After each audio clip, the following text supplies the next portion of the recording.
Lord, you my rock, bout to electrify this beat. I'm in shock how your spirit uses me to speak. Armor dents, yeah, seal, no, it's not a breach.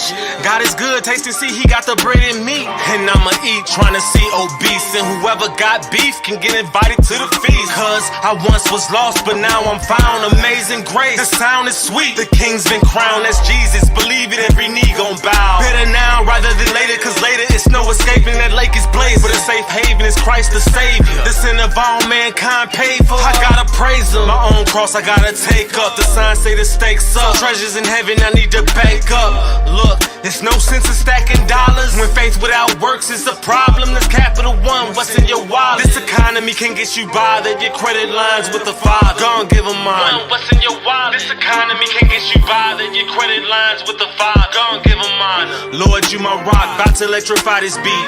I'm in shock how your spirit uses me to speak. Armor dents, yeah, seal, no, it's not a breach. God is good, taste and see, he got the bread and meat. And I'ma eat, trying to see obese. And whoever got beef can get invited to the feast. Cause I once was lost, but now I'm found. Amazing grace, the sound is sweet. The king's been crowned. I'd have been too low, I need the most high.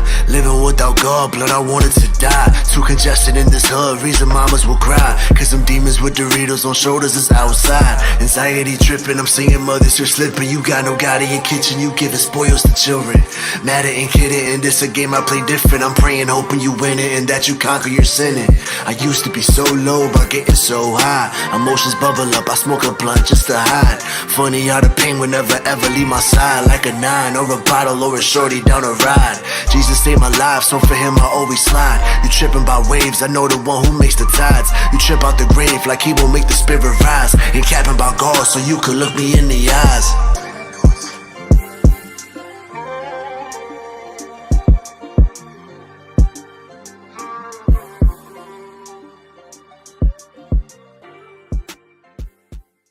You remember your last day before you go? Like, what was that like?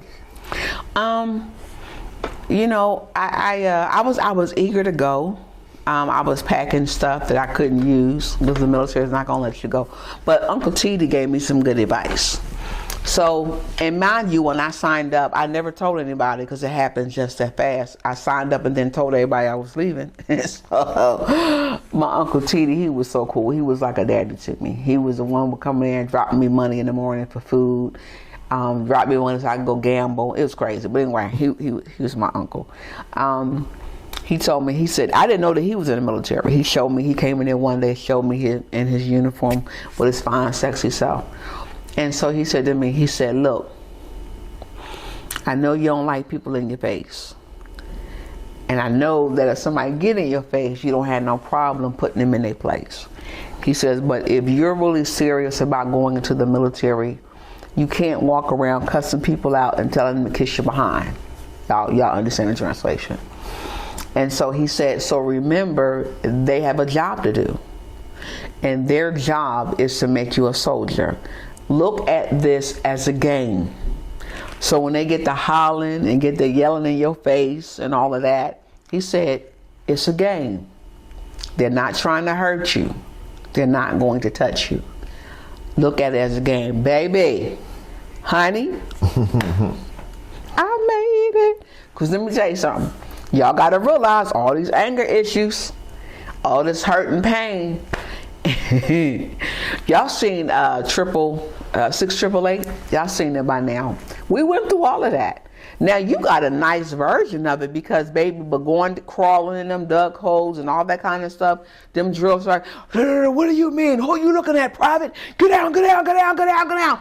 Give me 15. Give me 25. What? Are you stupid? Yes, baby. They talk just like that.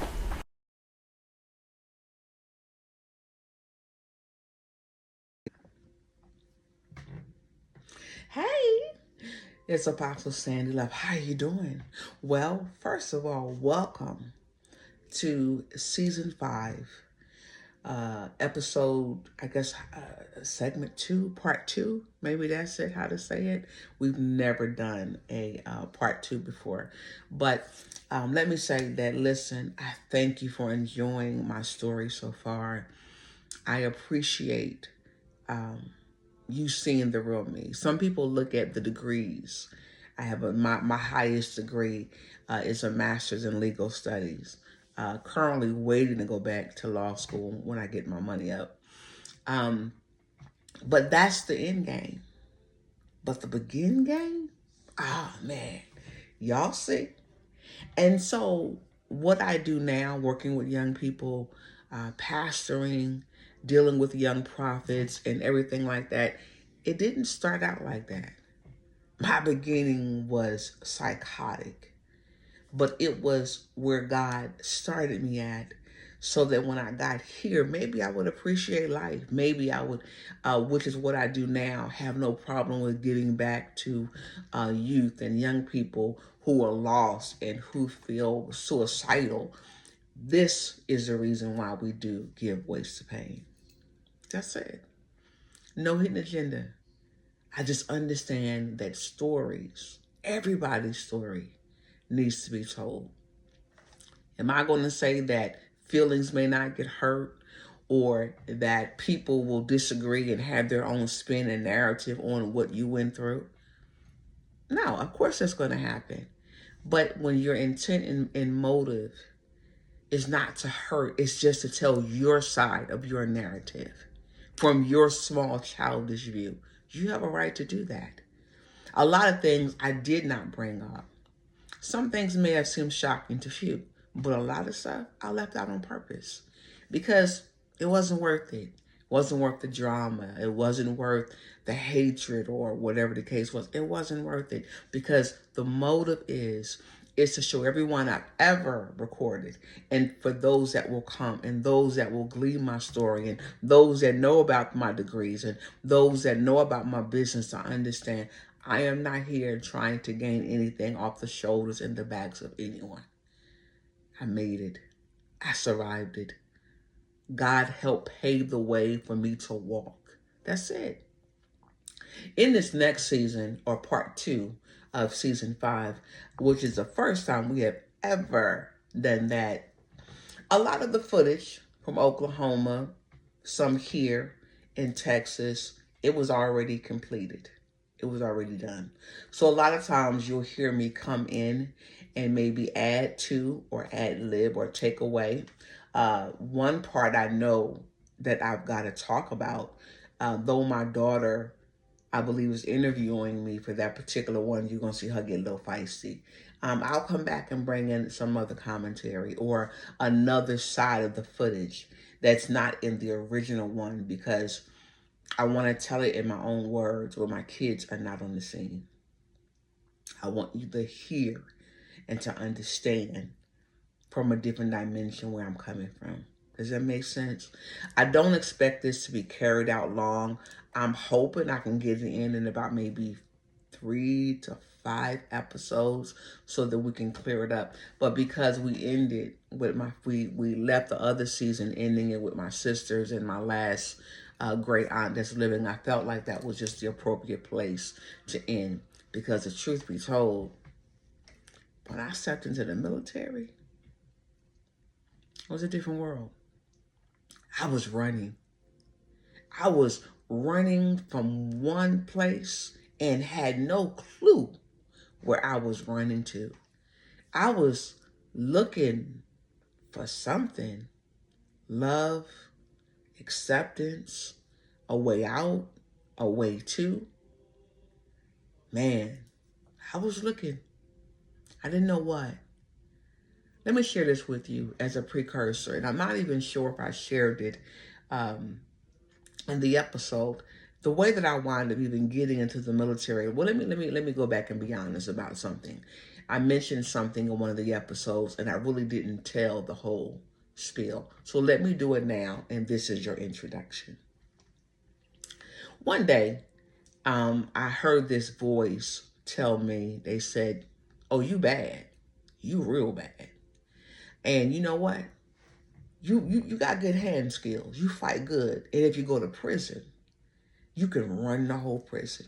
So the next time you get into an altercation, kill the person that you're in the fight with, and we'll take care of the rest." I didn't know nothing about demonic activity or anything like that. So in my mind, I was like, it's on. Guess what the last altercation was? You remember in that episode I told you where I was with my mom and my mom got mad at me because I didn't know where my sister was, and she came in. This woman wanted to fight. And in my mind, what nobody knew was that I had bulked up. Like, what's up?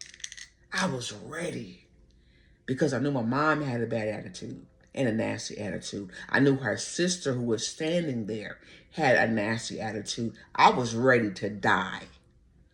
So it is ironic that my aunt, which is my mom's sister, said, "Loretta, just back up, leave her alone. She don't know what she's doing." Guess what? That was the Holy Ghost talking out of her mouth, and she don't even know it. I've never told this part of the story to anybody. So that day when that altercation came, and I talked about how I was able to go into the military the following day, that was God's grace, and that was God's window. The devil wanted me to go to prison like half the other part of my family. And God was making a way of escape. The military wasn't the best escape, but it was an escape. And the thing about it was, I qualified for such a higher job than what I took. But it would mean that I would have to wait another 6 months or so, and I couldn't wait. Does it make sense now? What if God is trying to open up a door for you and you're fighting change? You don't have no clue that there's an enemy on the other side trying to steal your life, trying to steal your opportunities, and God is trying to snatch you out of your comfortable place, whether that's a hometown, living with a family member, to take you off someplace else to give you a new start. You better start paying attention to the hand of God. You don't always know it. It might be your last opportunity. I think I done jabbered enough. You want to get into season 2, season 2, episode 1? Well, this is Apostle and Prophetess Sandy Love, and now we're about to go into Unapologetic season 5. But this is part 2 of that, episode 1. I pray that you enjoy it. I pray I've set some kind of context for you. And now, sit down with me, and I believe it is my daughter for this episode. And we're just going to walk through life. And if I need to come back and do a cool down, I'll do it then. Is that all right? Bye.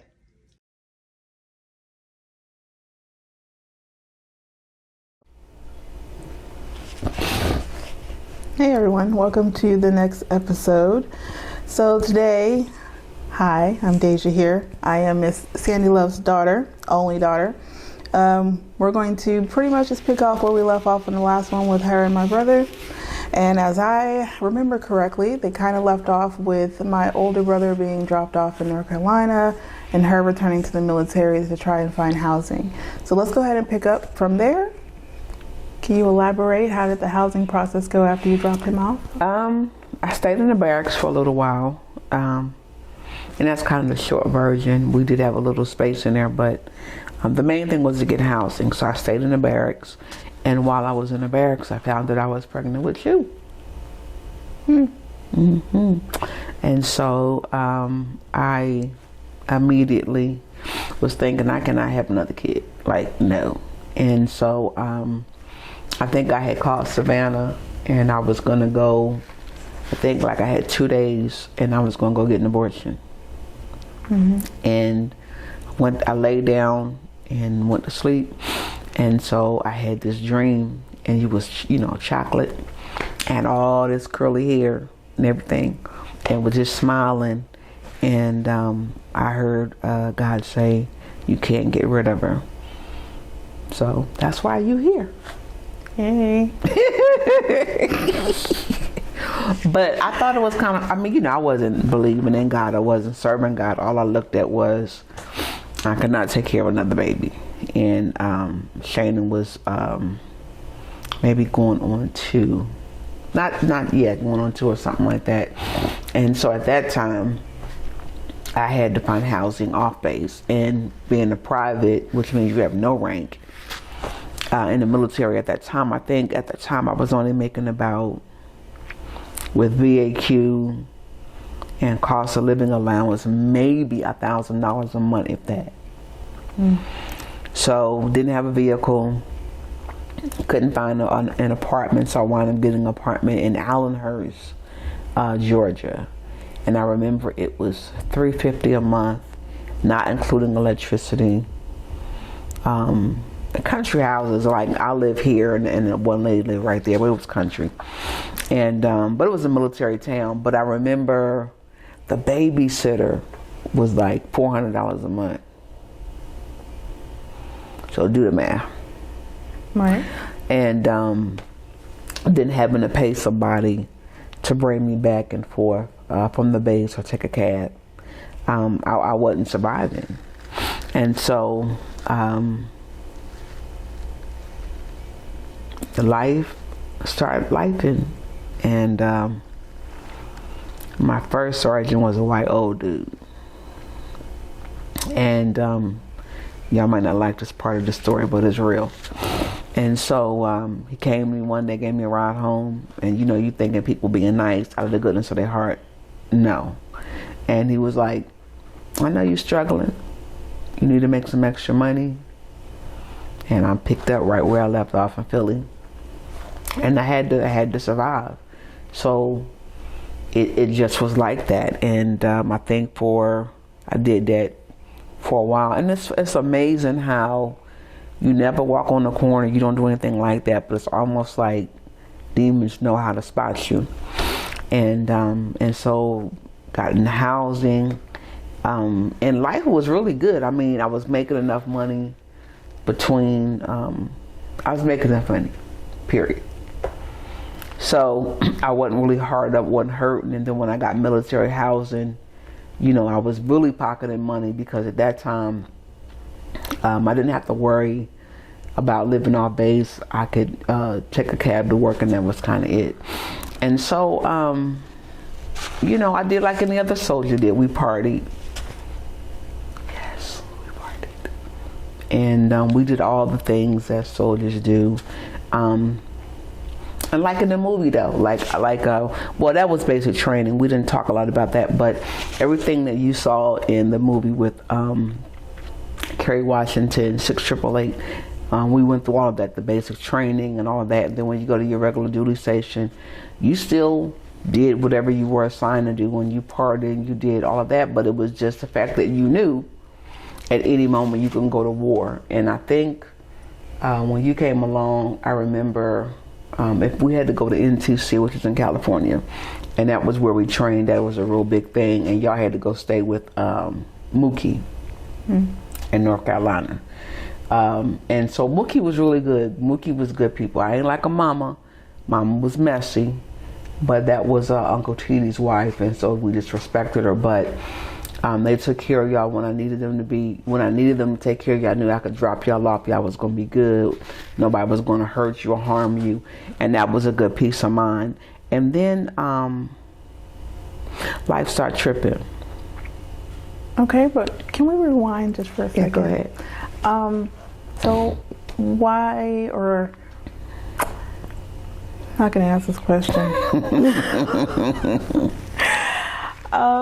So were you able to reach out to the father of myself to get financial assistance, or why did you have to run the streets? So good question. Uh-huh.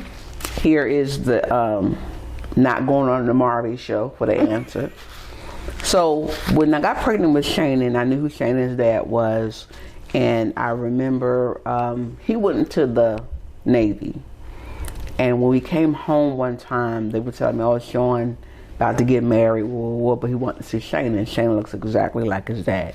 Well, I knew just from a process of elimination that if I let Sean see Shannon in the military, you can't keep up with where he live, where he don't live. You can't keep up where that child goes and whatnot. So the moment that you put somebody on child support, they had that right to see the child. Well, at the time, Sean wasn't even acknowledging Shannon because he has a wife. She don't know nothing about what he did when he was a teenager, which was really just 2 years prior to that. So in her mind, she was pregnant, and I had to beat the girl up when I went home, but that's another story. Because, he brought it back around the way flossing, and she thought, well, I'm having this baby, which everybody told me when I came home what was going on. So I had to make a decision in that case to be like, okay, tell you what, I wasn't so hard up for money that I wanted to put him on papers, because I would have did it out of bitterness and anger, knowing that, okay, Shannon was his firstborn, but he's lying to her to make her feel good. That didn't mean nothing to me. That was a lot more important. In your case, there were several possibilities of who your dad could be. I thought it was Richard Nixon to be exact. Ricky, we called him. That's the one with the Camaro. But then, I was almost in the same scenario. So Ricky, who was like 12 years my senior, thought that he was about to live out his best life and come back into the military on my dime. And again, it was like, no, I'm not doing that. And then I thought it was Tony's, but Tony was in the Air Force, but he was out. Tony was crazy, and so he'd pop up on the base. I don't know what he did in the Air Force, but I think he was like kind of a spy or something, because that's a whole other story. So, and then, it was one other person. So to be honest, I didn't know who the daddy was. So I just felt like, life keep moving. And, wasn't no need to be mad with nobody. I want to say it wasn't the proudest moment, but I probably had some worse off moments than that. So I was okay with the decision, because all that mattered to me was, number one, God knows I didn't want another baby. And I was on birth control, now that I think about it. How you get pregnant on birth control? But anyway, so, I didn't know a lot about God. I can't even lie and say I did, but the dream, that was enough to tell me, okay, God said, you're supposed to be here. And that was okay with me. I never cared about if somebody was going to be there to help me. Like, I never was trying. In fact, I never wanted to be married. Everybody knew that. They just called me a hoe. And I was like, hey, put a miss in front of it. Give me some respect on my name. Like, don't act like, I'm not good at what I do. I'm sorry y'all had to hear it like that, but that's just the truth. And so, and little did I know, at the time, the person that was chasing me, I would finally wind up marrying. But it was not because I wanted to get married, because I just, like, in the military, how can I say this? I'm saved now, okay? But in my mind, the military was a candy store. Oh my God. It was so many different shades and flavors and nationalities. Like, what? Who would want to get married after all of that? That's just the truth. I'm just telling the truth, So I'm just saying. So, even though, my first sergeant, he played his role. I found out later that when you first come into the military, you're going to make rank within the first 6 months. And then the second 6 months, and then, you kind of go from there. But when no one tells you what to do or how the game is played, you believe those people that are over you. So I didn't walk into it thinking, oh, let me get out here and make some money, because I was ready to do it for free. But just because the first sergeant was like, hey, let me shell some money your way and you don't have to worry about nothing, I was okay with that. So does that answer your question? All right. All right. So then, I know, right? So then he retires, and he says, "Oh, don't worry about it." I wish I was making this up. Don't worry about it. I didn't forget because I was supposed to make rank again. So he's playing me, and I'm thinking I'm taking care of my responsibility, not being nobody's welfare or nothing like that. And so he was like, "Oh, First Sergeant so and so, she gonna take care of you." What? I ain't thinking about nothing. So one day I get this message to go over to the company. So I was a cook, as we talked about before, not because I'm stupid, but because that's all they had open. And so I get this notice to come to the company, late on that evening. Black female first sergeant, and she says to me, "Yeah, you supposed to make rank." I said, "Yeah, First Sergeant so and so told me." She says, "Well, I'm going to be the one that's going to put the rank on you." I'm like, "Okay, now I'm slow, okay?" And so she's like, "You take care of me, I'm going to take care of you." I said, "Take care of you doing what?" So now I'm in a situation where the first sergeant, black woman, is trying to come on to me. Well, at that time, my saying was strictly dickly. No, we're not doing that. And oh my God, when I turned her down, that became the case that I wound up having to fight for my life. Literally, it wasn't no God in this or nothing like that. In her mind, you just turned me down. So now, mind you, I'm not putting one and one together that they're trying to pass you down the line. And she made it very clear, but she says, "My job is to get you out of the military and send you back to Philadelphia." So this process, it started out with, if I was late, she would tell my platoon sergeant who worked over at the mess hall, write her up. So one day, I don't know what made me go to DISCOM, and somebody said, "Go talk to Sergeant Major in DISCOM," because you had to go through chain of command. But because everyone in my chain of command was already connected, I couldn't go to my chain of command. And so for 9 months, I had to fight Unit 724. I was in Delta Company. And I had to get someone to believe my story. Now, fighting is in my DNA, but you never know what life is going to try and do. All because I would not accept her advances. And so everybody knew I had a mouth. So the easiest way to get me out would have been make me piss me off enough, and then I'd cuss you out. And then they would have justified putting me out. So I went over to Sergeant Major and I said, "Listen, I know this is going to sound crazy, but this is what I'm dealing with. Sergeant Major Gillison, this is what I'm dealing with. This is what was done and said. I know it sounds crazy. I know you think I'm lying." By this time, I was a PFC, which is E3, and whatnot. And I want to say, I think I had just had you. And I remember that because... I had just had you because I think at that time I was late twice, but I was late because you kept throwing up. Like you would not keep no milk on your stomach. So they didn't know what it was, so they put you in the hospital. This is this part of all this setup. And what they did was, you can't just walk off your job when you want. You can't just go do whatever, especially when you don't have any rank. And so by me already knowing what was going on, they wrote me up saying, "Oh, she was late." But I was late because I was coming back from seeing you in the hospital. Excuse me. Then the hospital said, "We need to do an investigation because she's not up here the way she should be as a parent." So I'm in a catch-22.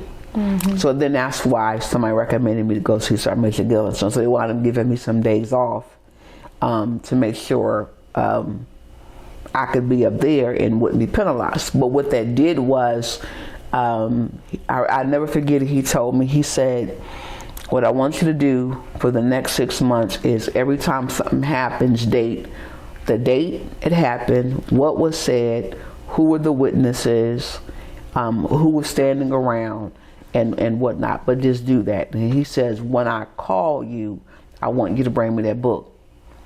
Okay. them was the longest 9 months of my life, because it got worse and worse and worse. And then I started figuring out, I turned it into a game. So for example, we were sitting in the mess hall one day, and my platoon leader was sitting in back of me, but she didn't know I knew she was back there because they had already told me. I said, watch this. I said, yeah, man, we finna go turn up. We finna go get high. I got that ganja. We gonna do da-da-da-da. And they was like, yeah, bet, we down with it. What time you want us to meet you? Now we just talking because we already know the game.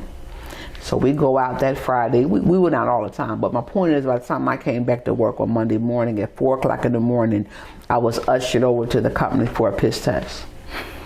And so I looked at her and I said, well, if I come up hot, we got a problem. And of course, nothing ever happened, never got hot or anything like that. But the thing about it was the fact that all the pieces were coming together. Now, by us working in the mess hall, we had a whole different world. I'm already sleeping with my NCOIC. Everybody was sleeping with everybody, so everybody knew everybody's dirt. So then this Italian dude, Marciano, couldn't stand black folks. But all of a sudden, you in my face wanting to date. But I knew, again, set up. Or it was, let me get her to snap out on me, and then I can find a reason to write her up. And so this particular day, his advances, I pushed him off to the side because we all know he was a racist. So when he tried to come on to me, it was like, dude, stop. This is too easy. You think I'm dumb? So what he turns around and does, I walk out the office, and he takes the door and he slams it and it cracks. And I looked and I kept going. So I called Sergeant Major and I said, listen, I'm about to flip out. I'm about to flip out. And so make a long story short, Sergeant Major Gilson came over the next day, locked at E7's heels, which y'all may not know what I'm talking about, but if you could picture 6888, and there's a scenario in there where at the very end, she just kind of like snaps, but she does it respectfully. Mm-hmm. Okay, so that's what Sergeant Major did to him. Now, at that point, and he told him, if you say anything to her, I promise I'm going to have you locked up. So now everybody is saying, oh, they're sleeping together, or they're doing this, or they're doing that. Right. And so Sergeant Major never said anything. This went on for 9 months. I swear to God, 9 months. So in the meantime, I got this little dude follow me around talking about, well, I marry him. Y'all dad. And I was like, if this little boy don't get out my face, because I didn't want to be married, I didn't care about marriage, I just wanted to be left alone. And at this time, I'm only trying to protect me and my kids, and I didn't know who to trust. So this goes on for 9 months, but on top of it, I would like to say I stopped partying, and that would be a lie. That'd be a lie.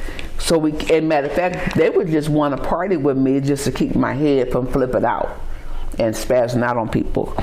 And so that went on for a while. But the end game of it was, we were partying with officers.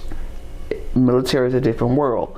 So my friend Lena looked like Lucille Ball. She had red hair mixed with German and American. We were like this. She was married to a black dude, so we always partied, and the kids played together and everything like that. Y'all don't remember none of that, I'm sure. But the point was that she was always meeting these different people, and so we would turn up and stuff like that. Well, we found out we was partying with the Q Dogs, which is they're the Masons. Those are your NCOs, and then they're the Q Dogs. Those are your officers. And so between, we partied with them every weekend, one or the other, but the Q Dogs we had upgraded. And so we partied with them 4 or 5 months prior. And one night we were partying, and they said, hey, Alec, we know you. Now, first of all, we go by last name, so how they do my name, I didn't know. But Allie was my nickname for short for my last name. And so he said, Dark Vader gonna take care of you. Now, Dark Vader was Monroe, General Monroe. I believe he was the first black general at Fort Stewart at the time. And he was tall. That's why we called him Dark Vader. He didn't take no mess. And so When we got to the party and he made that comment to me, I told Lena, I was like, what the hell is that? And so the next day, I go before Monroe, and he makes them get my rank back because they demoted me down one rank, and they had to reimburse me 9 months worth of pay. Oh, wow. And I remember him telling me, he said, they should have put you out a year ago because you was cussing everybody out. He said, but I'm not going to let you get railroaded on my watch. So I got all my rank back, and that day I left out. I remember everybody was waiting to find out what my fate was, whether I was going back to Philly or whatever the case was. And I was married by this point, but I'm gonna come back to that. But what happened was Sergeant Major Gillison, white dude. Now DISCOM, the military is integrated, but DISCOM was really diverse, just like my chain of command was. So to prove something was racist or sexist, it didn't work like that. So in my case, you couldn't just say, oh, she did it because I was black, because she was black. The CO was Hispanic and yada, and then my platoon sergeant was white. So it didn't work. So they had put Sergeant Peppers, they had put him in the middle of it, and we did date for a little while. But I'm just saying. But they put him in there, and he went and got the scoop of what the plan was. So nobody bothered me because it was like she got too much clout to be a private, basically. But I really believe it was favor. And I say that because that was the first thing I had ever gone through where almost like snap. But when we go through the Tulsa thing, God reminded me of that and said, I already prepared you. But that's another scenario. But what happened from it was after I got my rank back and everything, I was at the mess hall and Gillison came over there. This is like 2 days after. And so they was like, hey, they want you in the office. I'm like, man, what I do now? Oh my God. So I go back to the office. It's Gillison, my old platoon leader, my new platoon leader, and Jessica. Jessica was the one that ran it all.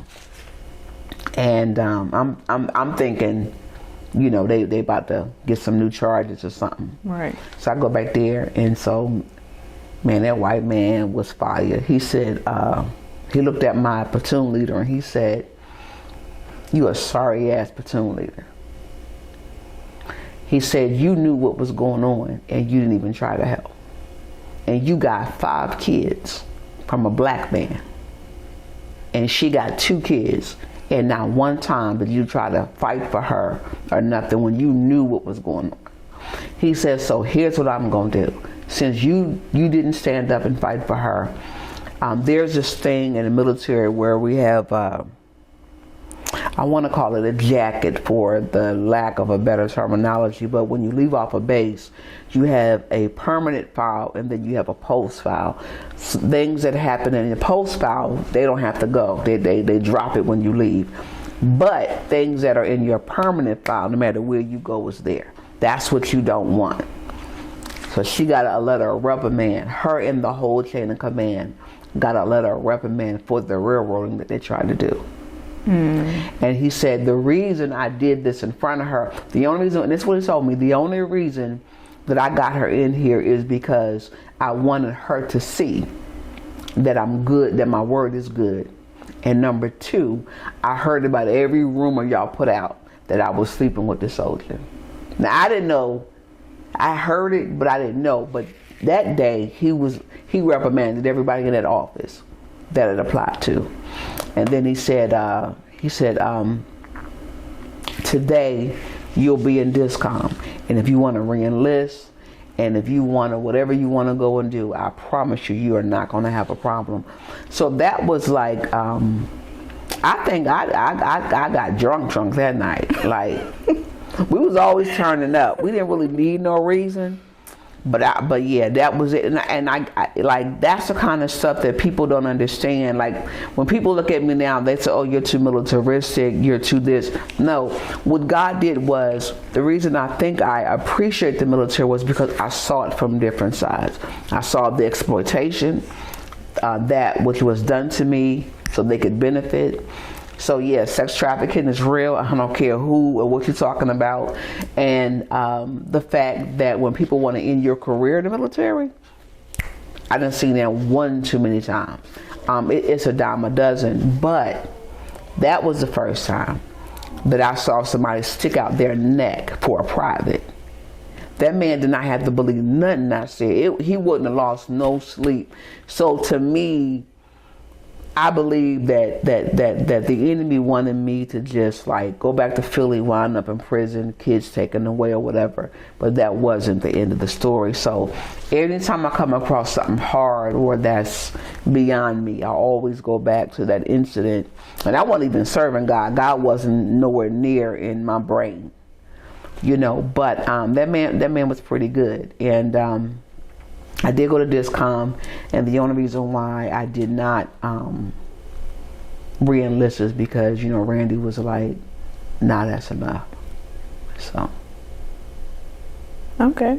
I know it was a lot, right? It was a lot. But let's go back to when exactly you got married. What made you say yes? Oh my God, like I got set up. So like, and I mean, like, okay, so, you know, I worked in Discom mess hall, so let me explain who ate there. Mainly it was Discom. Discom, we was like always having contests and generals and everything was always coming through. Then you got the regular people.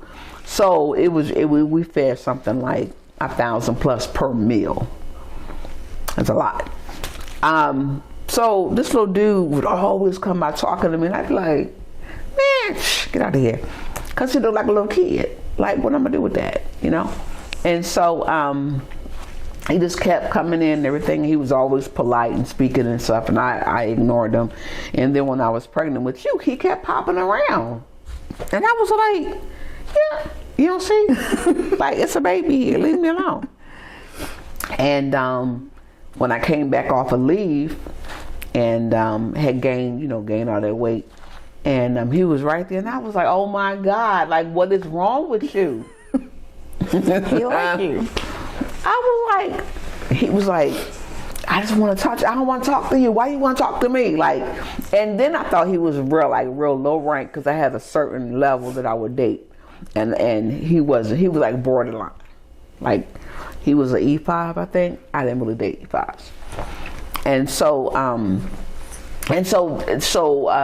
I think Lena's friend played in the band, even though he was military. So they had juke joints in Georgia. Alan Hurst represent. So anyway, so Lena's boyfriend was roommate with Randy, and he would always send these messages like, "Tell her I want to date her and I'll talk to her." And I was like, "I'm not dating that boy. I'm not doing that." So what wound up happening was it was party night or something was going on. And she was like, come on, just bring the kids over here, because she had her own place. And, I would pack you and Shaylin up, and we go stay the weekend in Lena's, or we go to the beach and go whatever. So this particular night, they was doing a juke joint in Allenhurst. And listen, color purple is real. We was up in the juke joint, swear to God. And you could go there in the afternoon. You forgot you was in the military. Like, you could forget you was in the military. Yes. So he came out there, and I told her, I said, well, I knew he was going to be there, but I had Shepherd that we were going together. And so sure enough, we got there. So I told Lena, I was like, tell him, don't talk to me while Shepherd is around. I will come and talk to him, but he can't approach me, and I'm there with somebody else. And so we got there, and so we start talking, and so basically, don't be judging me. So basically, Shepherd wind up. So we talked. Let me see. Okay, so Shepherd got me there, but I wound up talking to him Randy the whole time. So when it got time to leave, Randy was like, "Well, come on, let's go get a bite to eat, and then coming back to my place so we can keep talking." And it was really he meant keep talking. And so I said, "Well, I said I came with Shepherd, so let me have Shepherd drop me off at your house. Just give me your address, and I'll have him bring me over there." And he was like, "You gonna have another dude?" I said, "Yeah, we just friends. He gonna be all right." So people did it back then too. Yeah. And so, Shepherd, we went and we got something to eat. It's like 1, 2 in the morning. And I had Shepherd, drop me off. And he was like, "I can't believe that you got me taking you over another nigga. Nigga, you already knew what time it was. Why we acting like we knew what this?" See, when you don't lie, just play your game. It's not even a game because everybody know the rules. Right. Like it's military, like it was a different world. But, and so we set up and we talked to like 8, 9 in the morning. And then he had this knock at the door, okay? It was a chick from across the street. And she was like, "I was coming over to borrow some milk." He ain't got no milk.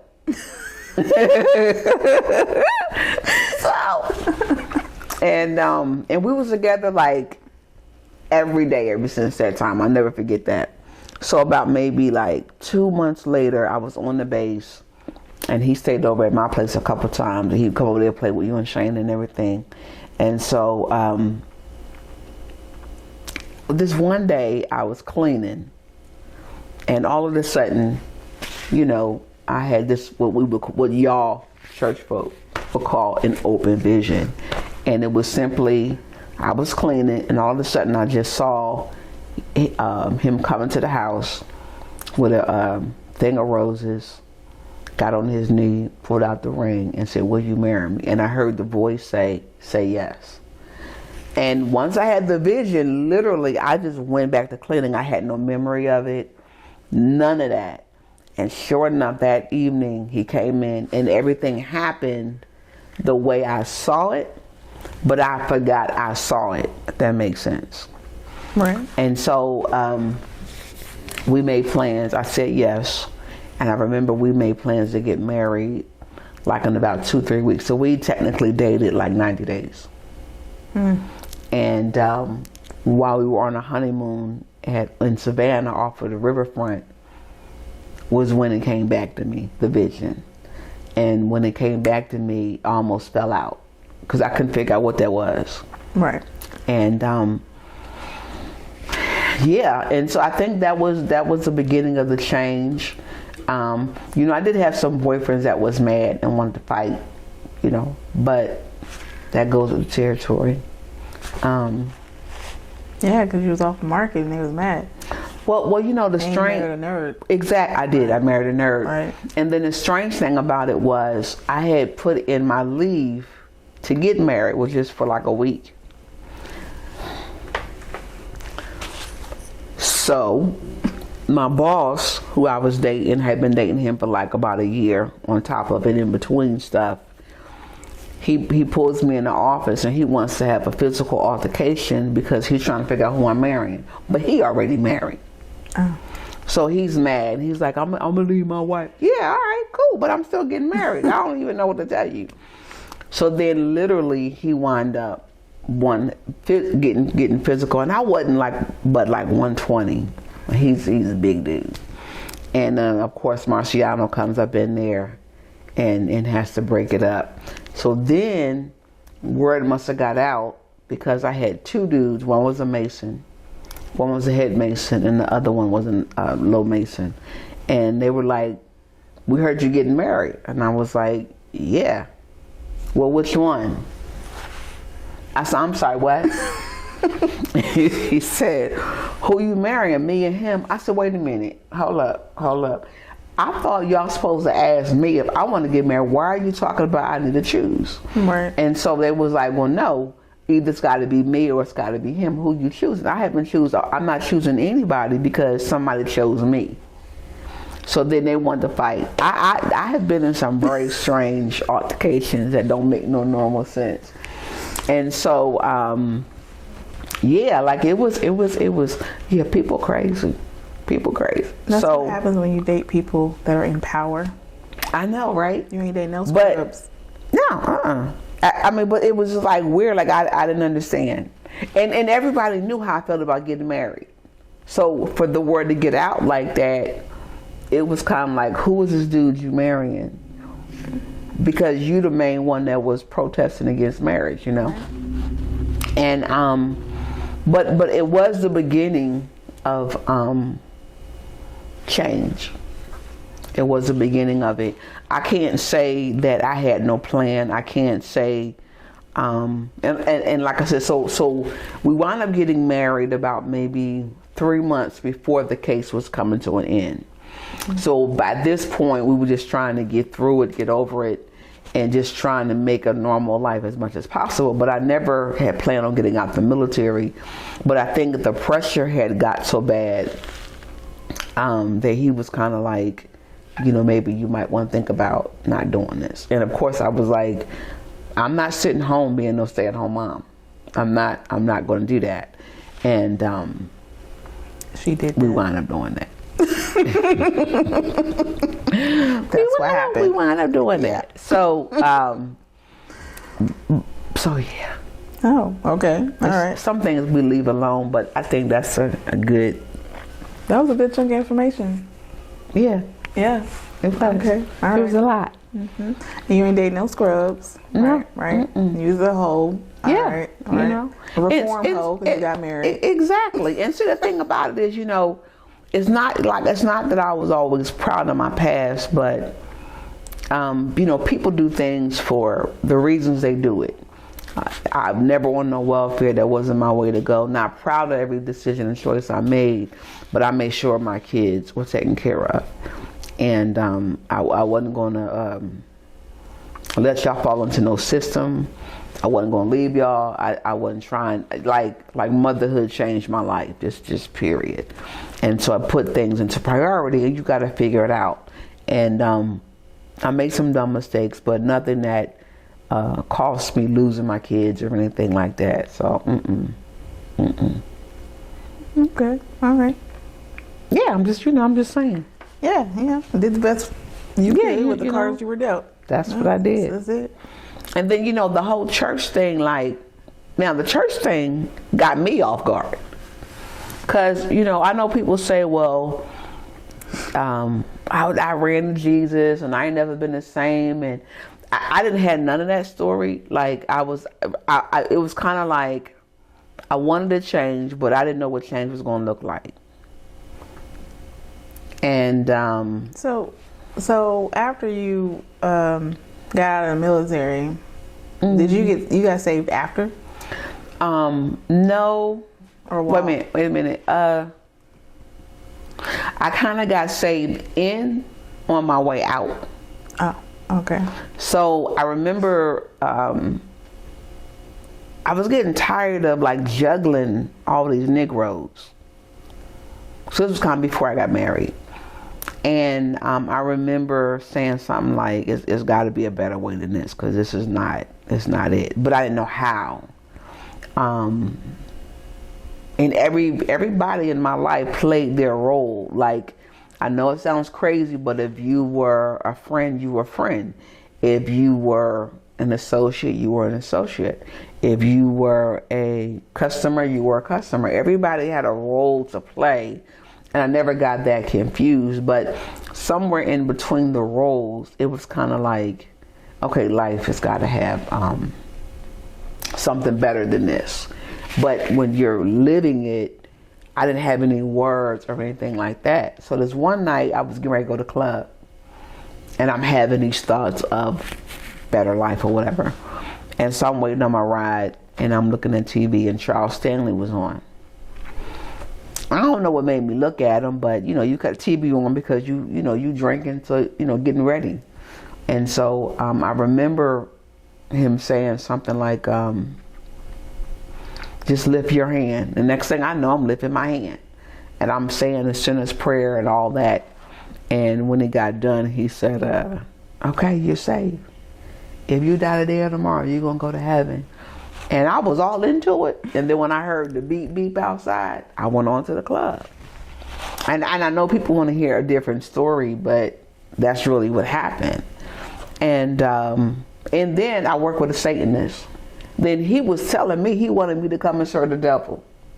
Yeah, for real. Like, his name was Dayton. Dayton was a white little dude, and if you saw Dayton, you would say he looks like a demon. That's the first thing I said when I saw him. Didn't know he really served the devil.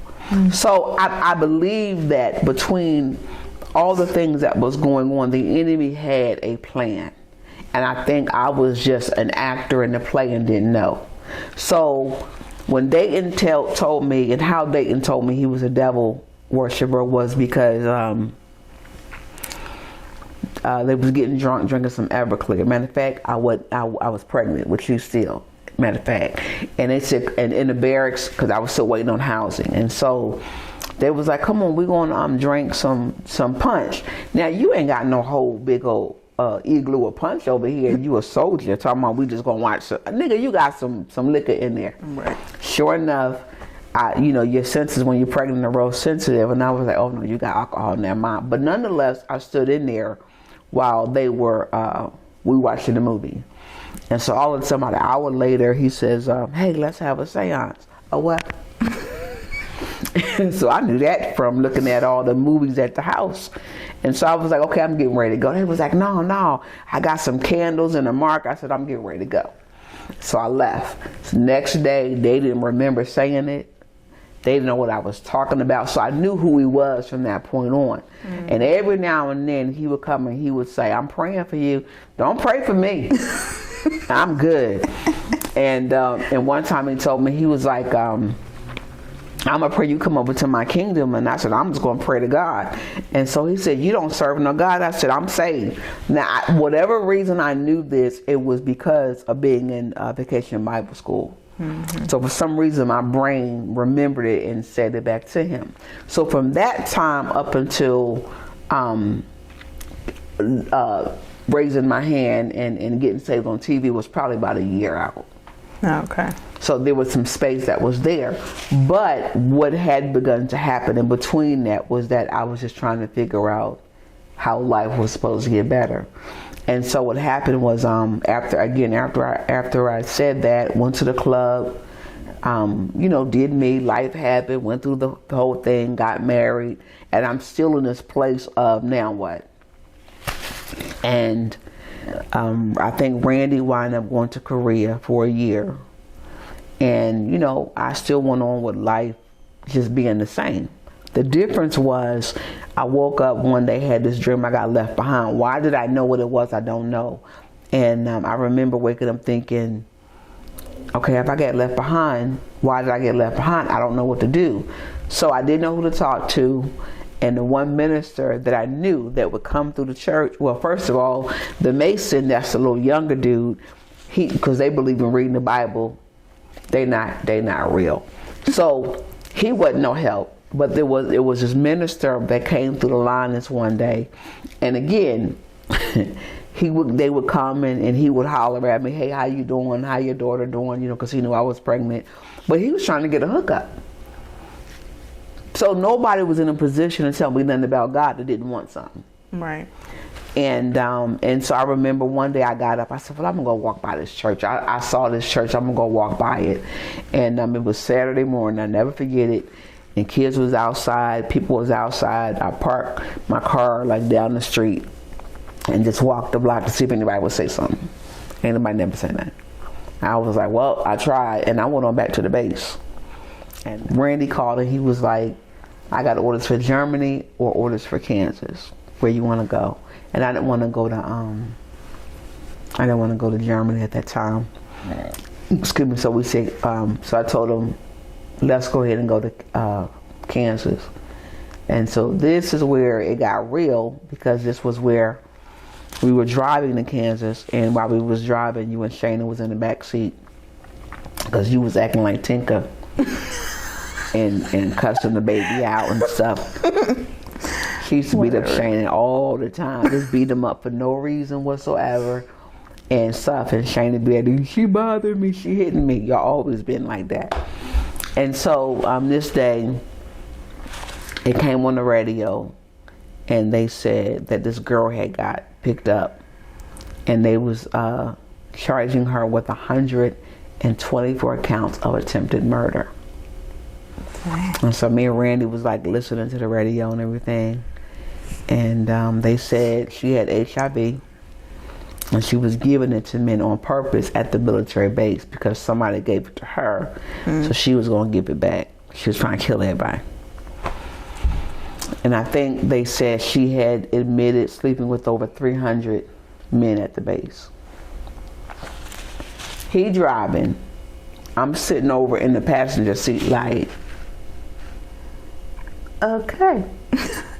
Because in my mind, I'm saying, I did a lot of foul stuff in these streets. That's number one.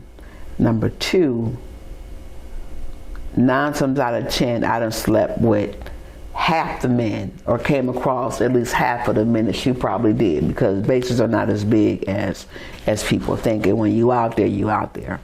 And the reality of that really hit me. And the reality of it was, what if you got AIDS and you die? Who gonna take care of your kids?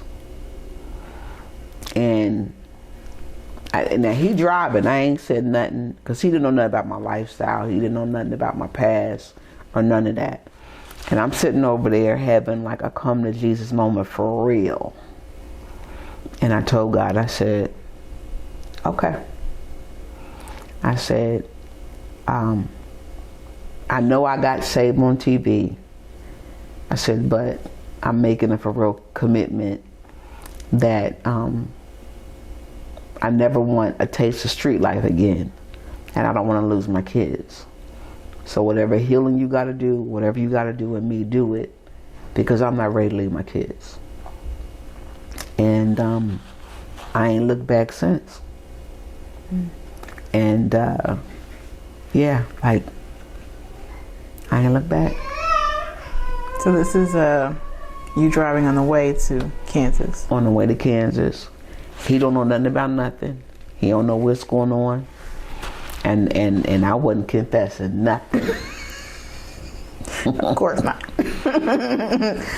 With me until I die. Yeah. I mean, like when he just came back from Korea, you don't ask them what happens when they go to Korea. Right. I mean, it's the military. Like, y'all can believe these men out here being faithful if you want to. That's up to you. 9 times out of 10, they not, because there are different rules. When they said what happened in Vegas, stay in Vegas, with the military, it's the same way. And you just have to know what you're walking into. And at that time, did I believe he didn't do anything? No, I didn't believe that. But I knew not to ask. Because this is the military, and you have to know the rules. So, yeah. Okay. Well, how was life once you got to Kansas? What did that look like? I mean, well, it's a destitute place. No one should ever live there. I know. That's how y'all looked at it. Yeah. For us, it was a new start because of the fact of everything I had went through and been through, and some things I just got to take to the grave. So for us, it was a new start. When I got there, I found that I was pregnant. I was pregnant with twins and lost them. I think that was a blessing in all honesty, because I think that the question would have been who the father was at that time. And I think that would have been an issue. So I think at the end of the day, it probably was a good thing. We did start going to church, which was a bad thing. The first church we went to, he was used to going to church, I wasn't. So I didn't know what you were supposed to wear. They didn't tell me. So I just wore a dress. And I had this nice black brim hat, this nice sexy red dress with some heels on. So, when the guys said come to the altar, we both went down there.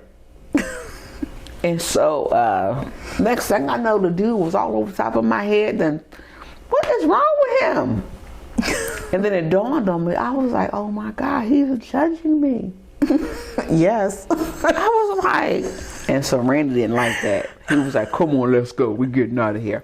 And we didn't go by the church for like 6 months. because of that. Because all he saw, and I really had like my heart was nowhere near it. And the only reason why I want to go into the altar was it's amazing how you know God. Your spirit is aware of who He is, even if you're not.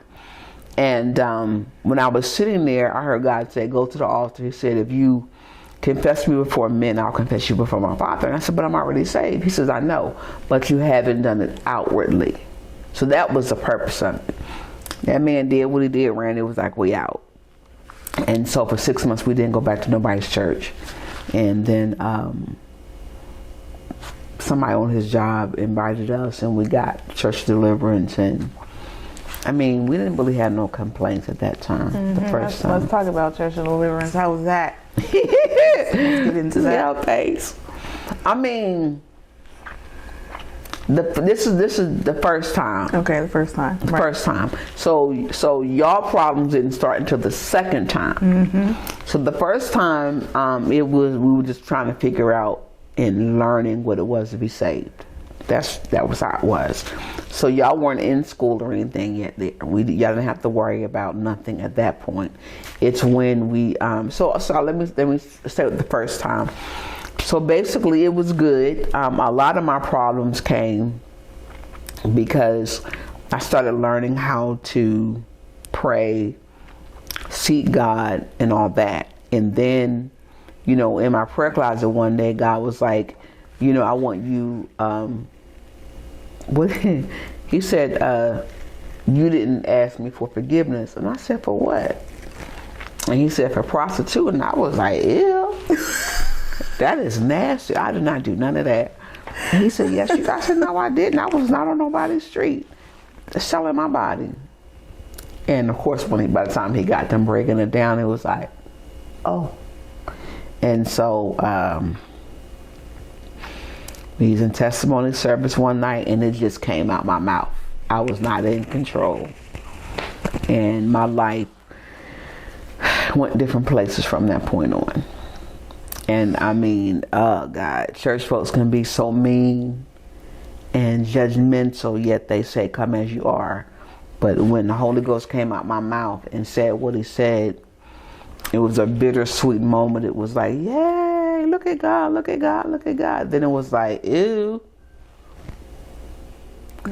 So we were just trying to find our way. Right. Being a stay-at-home mom, nobody babysat y'all because I didn't let nobody babysit y'all at that point. So, yeah. So how long were you guys in Kansas before we went to Germany? I assume that's where you went next, right? Yeah, because I think we were there about a year and a half. So long enough to kind of have a little bit of sense. Right. And then we got orders to go to Germany.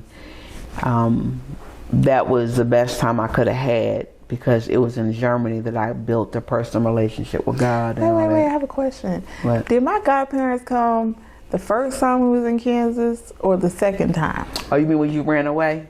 Yeah, well, So let's talk about that. Let me see. Yeah, we got to tell y'all what happened. So when Tinka do it, we got a point of reference. So what happened was, nope, because you wasn't in, because when we came back from the second time, we were homeschooling is what I'm trying to say. So this had to be the first time. Right. So we must have had met them and they lived like right around the corner from us. And so she decided that she wanted to run away. And we had this dog, I think Lady was her name. BB. No, BB was the Pomeranian. Lady was the lab one. Okay, so we decided we was going to help her run away. So we took a big suitcase, put all her clothes in it, gave her the dog and the chain, which was a real big long one that could wrap around God knows how much, and told her to go ahead and walk down the street. And then we told them to look out for her because that's where she was going. Because they never, I think their kids were older, so they didn't have any little kids. So they just thought you was the best thing since Kool-Aid, and you thought that was the best thing since Kool-Aid. So it was like, go on and go. But they were good people, though. They was really, really good people. Yeah, I like them. Yeah, we didn't have any.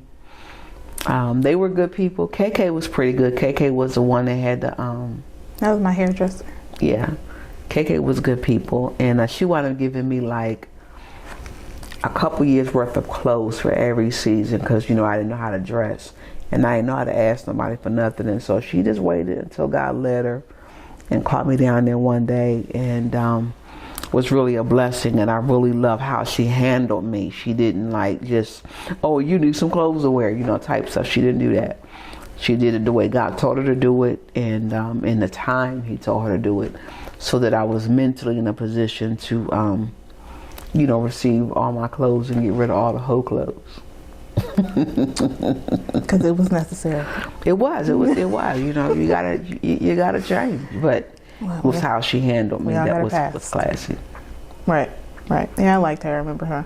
Yeah. All right, so I just had a quick question. So let's fast forward or rewind forward and go back to Germany. So we left Kansas. Fort Riley. Mm-hmm. And we wind up in Bussbach, Germany. Mm-hmm. We lived in Bussbach, right? Huh? With all the evil. Well, yeah, it was. Yeah. But it was that was my basic training, and I think. So I'm saved about 2 years, and then I go to Germany. And if you don't know, Germany is witchcraft haven. So you would think as a baby Christian, you would be safe. No, because it's testing everything in you that you think you know. And we used to hear stories about people saying they had ghosts and stuff like that. I didn't believe it until we got to Germany. Mm-hmm. And I think while I was trying to figure out this whole God thing and whatnot, we were having manifestations at the house. I think y'all was having some too. Yes. My first ever experience. It was weird. It was.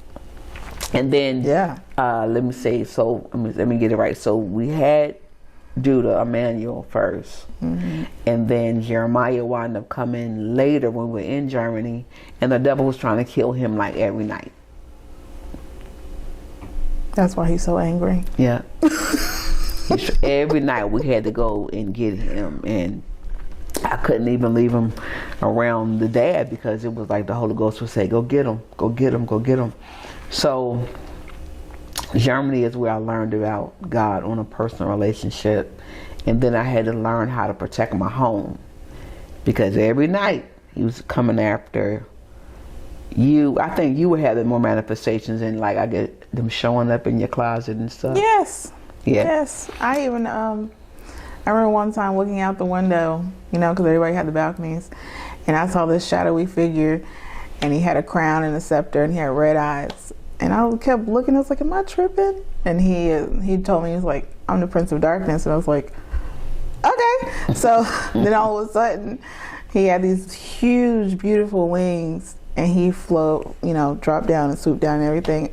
I was just like, "Oh my God, okay." I never. Yeah, we got a lot of and I think Shannon said that he came in there one night and told me something was outside or in his closet or something. And I was like, well, just rebuke it. It'll go away.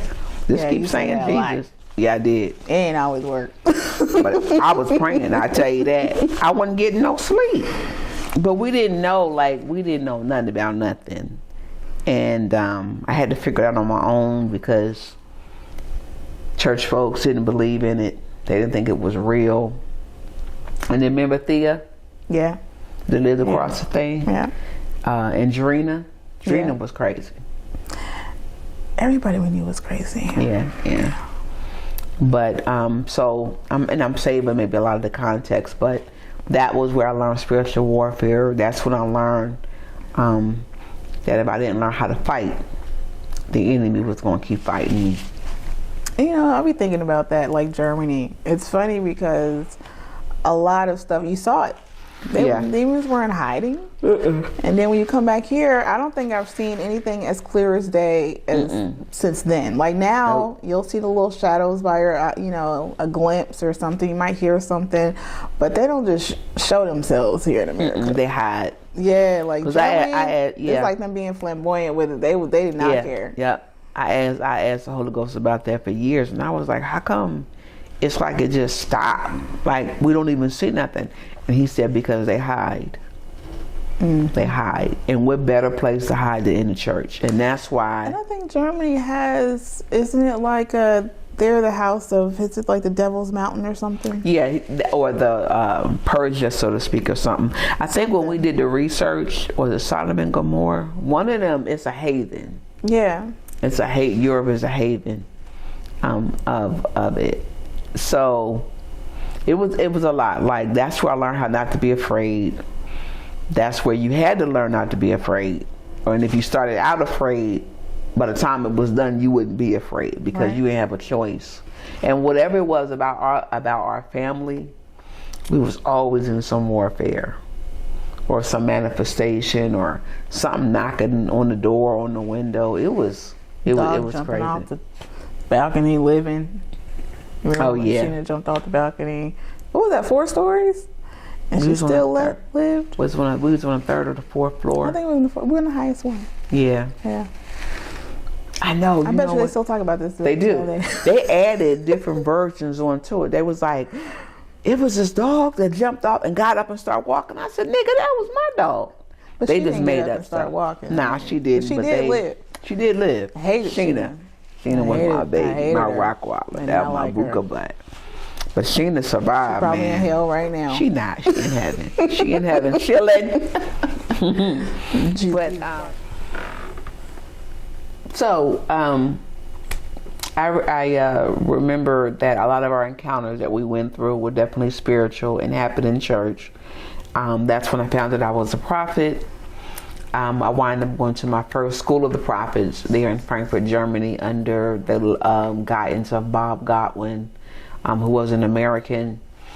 And then I think I mentioned a few minutes ago about how that was where I saw the preacher put a demon in a girl.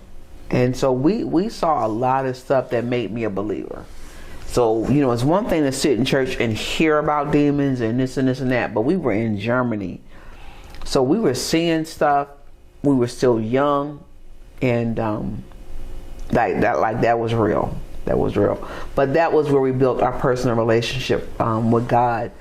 And then now we did get a little bit of church drama with Pastor Ross's wife. She didn't like me a lot. I don't know if y'all remember Mother Stringfield, older lady. I remember the name. Yeah, she's pretty cool. Yeah. But it was the first time I was supposed to be ordained and licensed, and the pastor was like, go ask God if he wants me to ordain you or not. I was like, okay. And I came back and I said, God said, if you're going to ordain me, it has to be as a prophet, not a missionary. Now, when you're young and you don't know nothing about nothing, And so he looked at me and he was like, I think you better go back and ask again. I said, okay. And I came back and I said, he said, if it's not prophet, don't do it. And he laughed, but he knew I could hear. I remember that he knew I could hear God, because I think God had woke him up and told him I had a word for the church. And I didn't know nothing about who I was. I just knew I was a prophet. And by the time I got done, so he knew I could hear.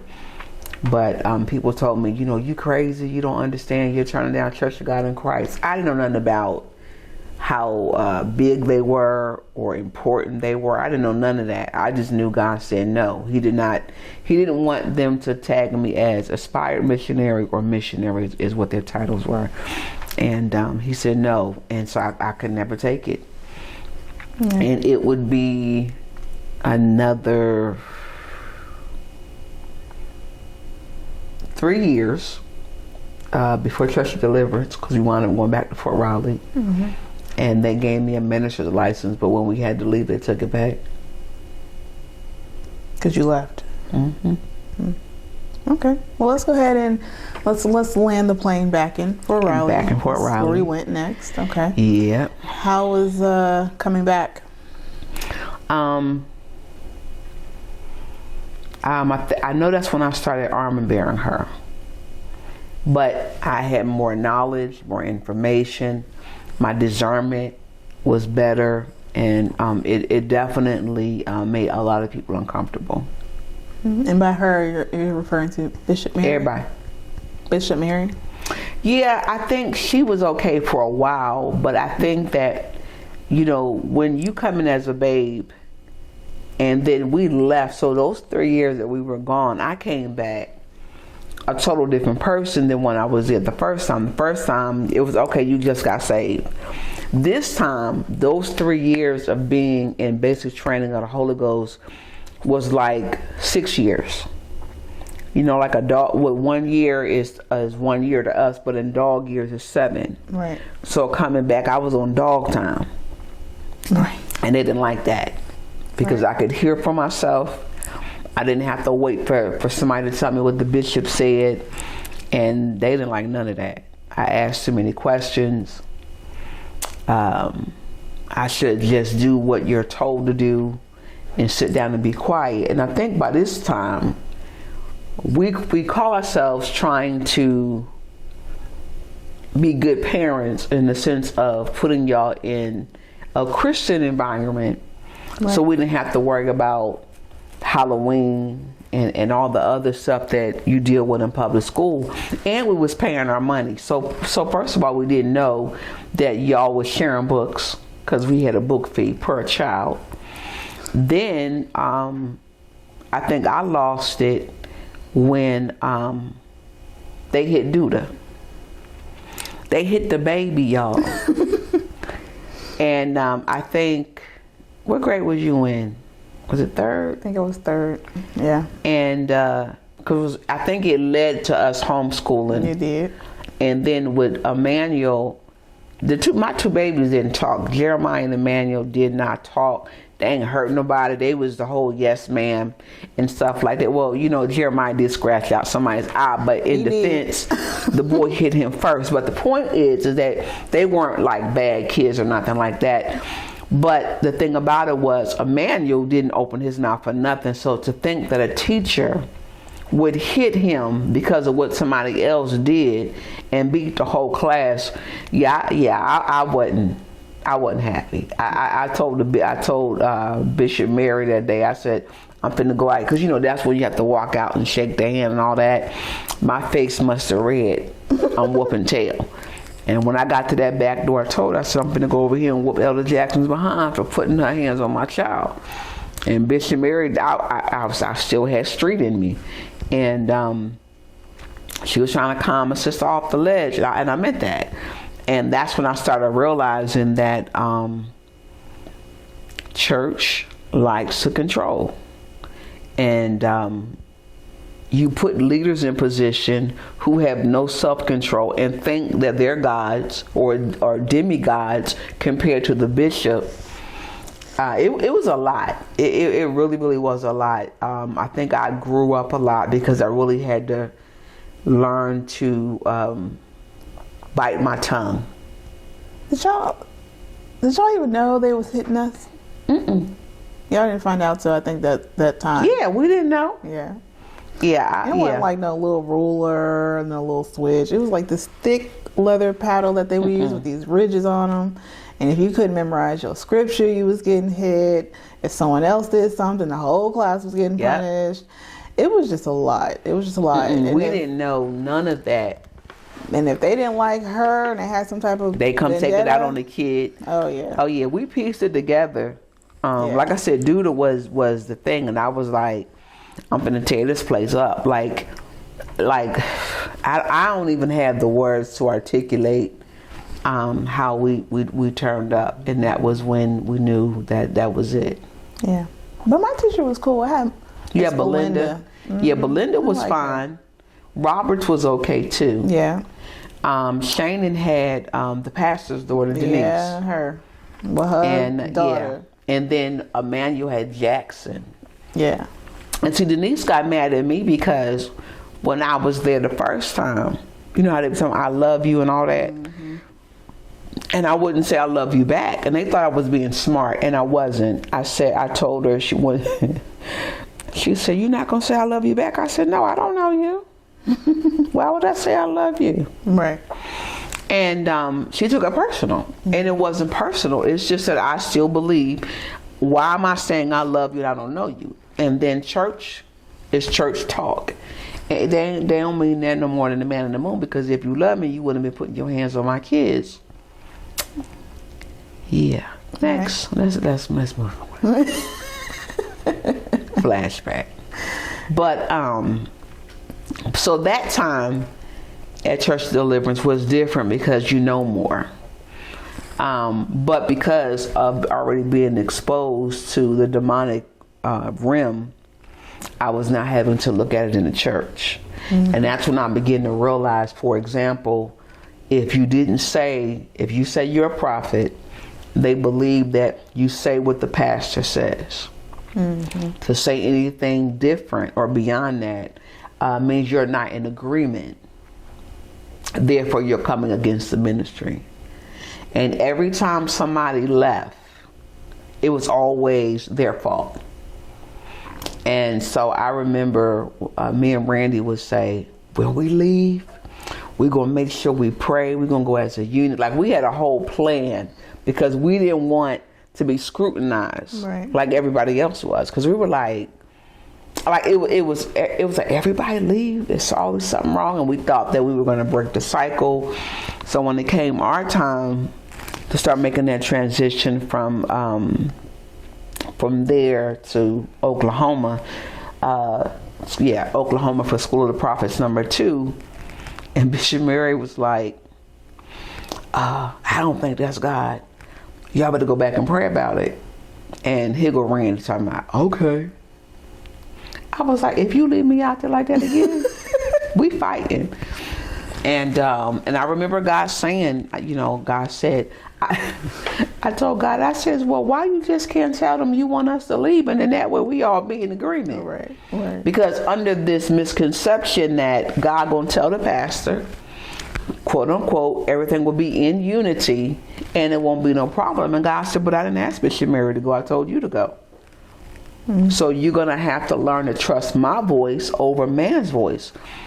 We need to redo how we teach, because people are really confused and live in fear if they decide to obey God and do something else. And so in their book, if God told you, he gonna tell us. And that's why sometimes church is called a cult. Yeah. And then they think that they can the whole thing with hitting the kids. How you want to hit somebody's kids and then don't tell nobody, and you think we're not supposed to say nothing? Right. But they had so many scandals. Oh my God, I forgot about all those scandals. Yeah, a lot. Her pastor's son was sleeping with everybody. The director getting was kids gay. Pregnant. It was a lot. We were so, we weren't new by this point 3 years later than the first time. So we probably was saved about maybe 5-6 years total or something.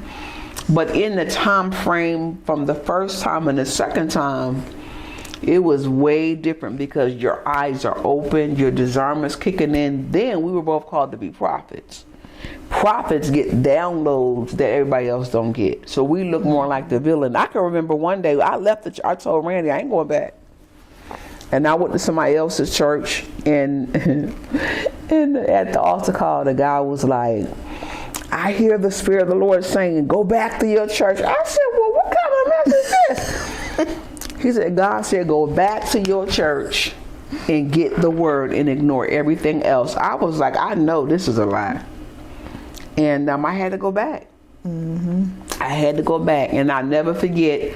I called y'all, they got out early because Randy had went. I meant to tell y'all had went with Randy because I wasn't going.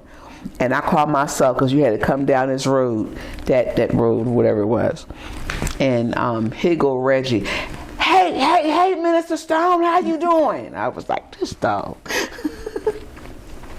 But we learned to take a lot of abuse. I think we took it because we thought that if we shut up and was silent, it would go away. Right. We took it because if you say something, then you will prove them to be right, and you're gonna look like the devil. Just a lot.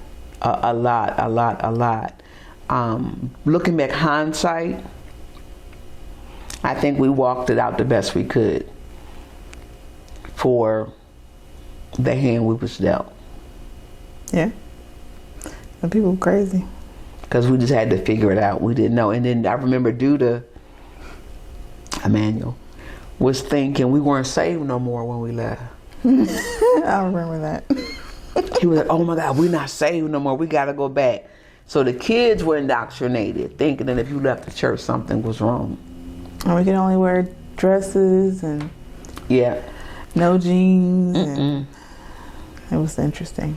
But, we did listen to Kurt Franklin. We did. We did do that. Yeah. We was breaking the rules doing that. It was crazy. It was such a funny time. But, we were, as parents, we were still trying to figure out what obeying God looked like. And I think for me, that was the key. It wasn't the people at that point. So that was the difference between me and Randy. Like, Randy saw it one way, like, let's not break no rules and whatever. For me, it was a matter of what is God saying or not saying. And that's kind of where we were kind of different at. And then, of course, we would go through some of the most craziest stuff we had ever went through. Yeah. Going to Oklahoma. But, yeah. So before we get to Oklahoma, you mentioned that you got ordained before you left. How long were you ordained in between the time that we had to jump ship? I probably got ordained when we first got back. The second from time? Germany. Yeah, the second time coming from Germany, because I remember her calling me up there and she gave me this prophetic word, and I knew it was real because I fell out. Like, I was trying to figure out what was I doing on the floor. So I knew it was real, but I really believe Bishop Mary had a heart for the people, but I think that control turns bad and can go left. And then, because remember, her husband was messing around. There was a lot that was going on. So I think her heart was in the right place. I just think the people around her. But I know about that first year I was back. And then the second year. But I think at that point, she saw I was solid. Right. And that's why she licensed and ordained me. So when we turned around, not even a year later, talking about we leaving. Mm-hmm. Because that's what they think, that you coming in there for something, as if God, we were still in the military or we were getting out. That's what it was. We were getting out.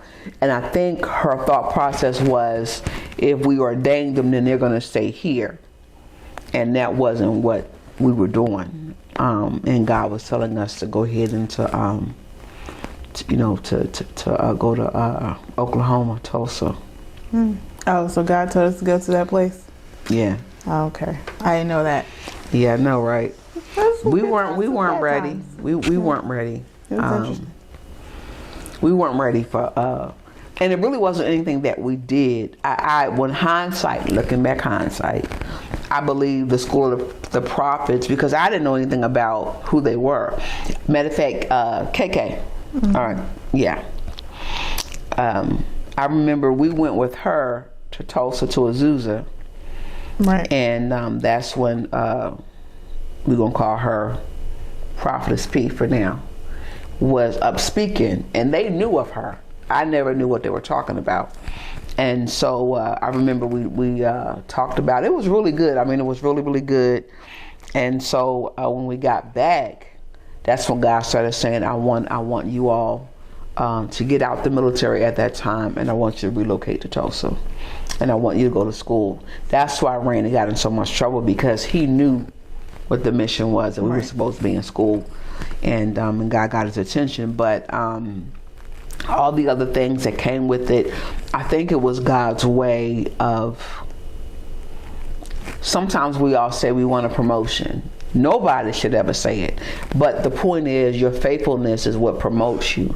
But it is your faithfulness, as they say, new level, new devil, that opens you up to a whole other realm of demonic activity. And so Tulsa was a whole different beast of ministry that we didn't know nothing about. So we walked into it blind, gullible, naive, all that. Yeah. All that.